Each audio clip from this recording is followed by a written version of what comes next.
আসসালামু আলাইকুম জানাচ্ছি সবাইকে। আজকে খুব সহজে কিভাবে গরুর ভুঁড়ি রান্না করি সেটা দেখাবো। তেলের মধ্যে দিয়ে দিছি গরম মশলা, আর এই যে গরুর ভুঁড়ি একদম কেটে পরিষ্কার করে সিদ্ধ করে ধুয়ে রাখা।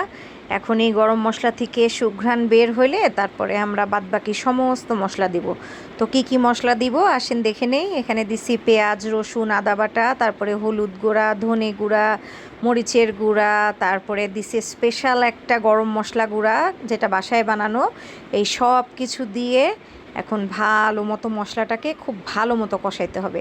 গরুর ভুঁড়ি হচ্ছে আপনারা যত কষাবেন প্লাস আপনার যত ভাজা ভাজা করবেন, একদিন দুই দিন পরে খাবেন তখন কিন্তু বেশি মজা লাগে খাইতে। তো আমার এই মশলাটা ভালো মতো কষে গেছে, দেখেন খুব সুন্দর মতো কষে গেছে। আর আমি কিন্তু তেল বেশি দেই নাই, কারণ চর্বি আছে ভুঁড়িতে, প্রচুর চর্বি, এই কারণে তেলটা আমি একটু কমই দিছি, কারণ নইলে তেল উঠে একদম বেশি তেল তেলে হয়ে যায়। এখন দিয়ে দিব গরুর ভুঁড়ি, এই যে দিয়ে দিলাম। আলুও দিতে পারেন আপনারা চাইলে, সাথে আলুও দিয়ে দিচ্ছি, আলুটাও একসাথেই কষানো হয়ে যাবে। খুব ভালো মতো কষাইতে হবে, একটু টাইম নিয়ে ধৈর্য ধরে খুব ভালো মতো গরুর ভুঁড়িটাকে কষাবো। সাথে আলু দিয়ে দিছি, চাইলে আপনারা আলু নাও দিতে পারেন। আমি আগে আলু দিতাম না, তবে ইদানিং দেখি যে আলু দিলে মানে ভুঁড়িটা খাইতে আরও বেশি ভালো লাগে। আর বাসি হলে কিন্তু এটা টেস্ট অনেক বেড়ে যায়। জানি না আপনারা কে কে ভুঁড়ি খাইতে পছন্দ করেন। আমি কিন্তু বাস্তবে ভুঁড়ি খাইতে আসলে পছন্দ করতাম না এককালে। পরে দেখা গেছে যে হাজব্যান্ডের সাথে থাকতে থাকতে আপনার শ্বশুরবাড়ি গিয়ে অল্প স্বল্প খাইতে খাইতে এখন দেখি ভালোই লাগে। এই যে দেখেন একদম মনে হচ্ছে না যে রান্না মনে হয় শেষ হয়ে গেছে, আসলে কিন্তু তা না। আমি একদম মচমচে করে নিয়ে মানে কষায় ফেলছি, যেটা সত্যি কথা।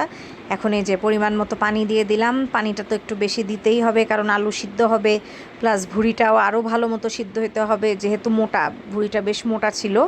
তো এটাকে এখন ঢেকে দিব। এই যে ভালো মতো এখন দেখেন অনেকখানি ঝোল টেনে গেছে এবং আরও অনেকখানি ঝোল টানতে হবে। তো এর মধ্যেই আপনারা লবণ টবণ যা আছে সব কিছু চেক করে নেবেন। আর যে স্পেশাল গরম মশলাটা আমি বানাইছিলাম সেটা হচ্ছে গিয়া বাসায় বানানো।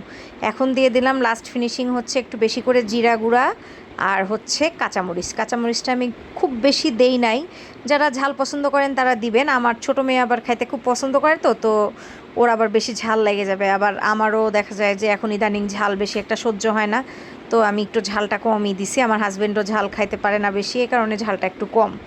তো এখন এটাকে ভালো মতো ঢেকে ভাজা ভাজা হইতে দিব। দেখেন কি সুন্দর ভাজা ভাজা হয়ে গেছে। আমার কাছে তো দেখে মনে হচ্ছে যে মনে হয় যে কলিজা রান্না সেরকম হয়েছে। তো আমি এটাকে আমরা আজকে না, এটাকে আমরা একদিন বাসি করে দেন খাবো। একদিন দুই দিন বাসি করে যত গরম করবেন তত মজা হবে। তো এই যে দেখেন কি সুন্দর করে রান্না হয়ে গেছে গরুর ভুঁড়ি, আর কত সহজে রান্না হয়ে গেছে। অনেকে অনেক কষ্ট করে মানে ভুঁড়ি রান্না করে, অনেক রকমের প্রসেস করে আপনার অনেক মশলা টশলা দিয়ে। আমি খুবই সিম্পল মশলা যেগুলো দিয়ে আপনারা মাংস রান্না করেন সেই টাইপের মশলা দিয়েই আমি কিন্তু আজকের ভুঁড়িটা রান্না করছি। অবশ্যই জানাবেন রেসিপিটা কেমন লাগলো।